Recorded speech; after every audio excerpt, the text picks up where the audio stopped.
Good morning, class, or good evening, or good afternoon, whichever one, and welcome to PAS 325 Black Male Identity. I want to welcome you. I'm your professor for the online experience. My name is Professor Stacy Brooks, and I will be with you for this whole experience. A couple of things that I want to make clear for those that have never had an online course before. I want you to not worry. We'll work through this process as slowly and as clear and as detailed as possible, just to make sure everybody's on the same page at all times.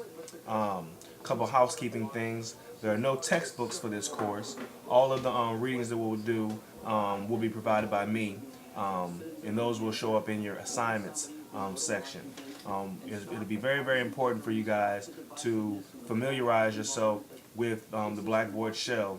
And when I assign readings, most times they'll come up in your announcements. Well, all the time they'll come up in your announcements that you have an assigned reading, and you will find the readings in the assignments portion of the Blackboard shell. So on the left side of Blackboard, what you'll find is there's a list of categories: communications, announcements, and whatnot. Click on assignments, and that is where you'll see the different reading groups that we'll have in the course. I want you to do that for the first about a week. Familiarize yourself with the course shell, and we will begin. I'll start posting readings next Monday, and we're going to start with the first section of readings. About the class and overall, the course, as its title, is about black male identity, and what we hope to do during the course of the semester is give different advantages of the construction of masculinity, particularly as it relates to black men in America. There are black male issues all over the world, but we will be looking at it from the standpoint of the social construction of masculinity and manhood from the American or African American context. In doing so, it's only right that we start from before African American males became African American males, and that means we're going to start with the pre-colonial West African masculinity or male construction, and we'll start from there, and then we'll try to get as late as we can and talk about some contemporary issues further down the line. So what you'll see is our first readings will be on pre-colonial concepts of West African masculinity.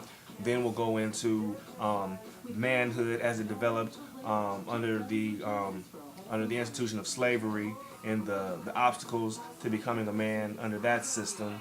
Then we'll, after we've covered that section thoroughly, we'll then start to get into some contemporary conversations about masculinity in general and how it relates to some of the issues that we deal with today. Some of the perspectives of manhood as it relates to women, manhood as it relates to homosexuality, manhood as it relates to aggression, violence, manhood as it relates to young black youth growing into manhood, growing into men, I should say, and some of the signals that they take in the process of doing that.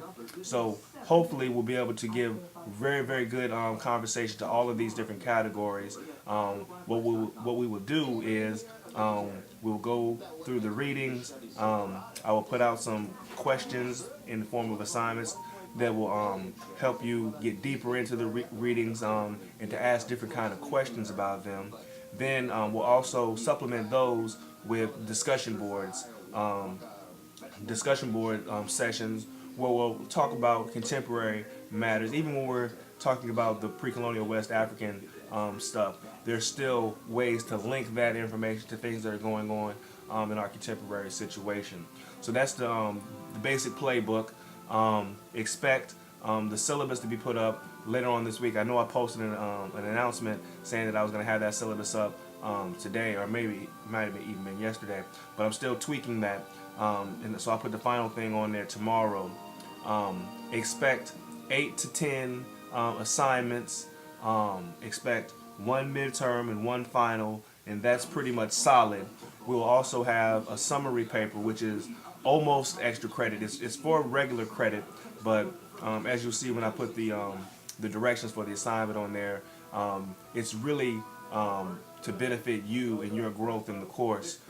So long as you meet the criteria, you'll get the points. That's why I say it's almost like extra credit, but it's really for full credit.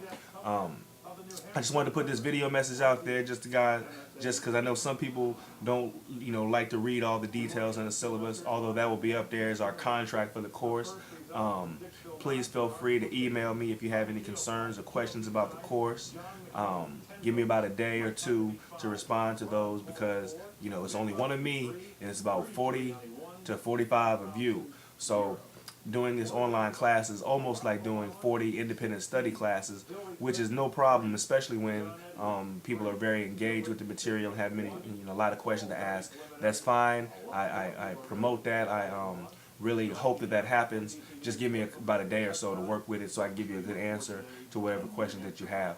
Please try not to fall behind. Most people that don't do well in online courses have problems with keeping up with the schedule of the course. My schedule isn't very taxing, but anything can become taxing if you allow yourself to get behind the eight ball. So do your best to keep up. I expect a great semester of engagement. I'll try to put as many of abbreviated lectures on YouTube as I possibly can to kind of keep the class fresh and keep it from being boring because face it, online classes can be boring if you're just getting assignments up on the screen. So I'm going to try to engage with you as much as I possibly can, and hopefully we'll have a great semester. Once again, I want to say welcome to the online course, and welcome to the PAS department at the University of Louisville. I hope you have a great experience this semester.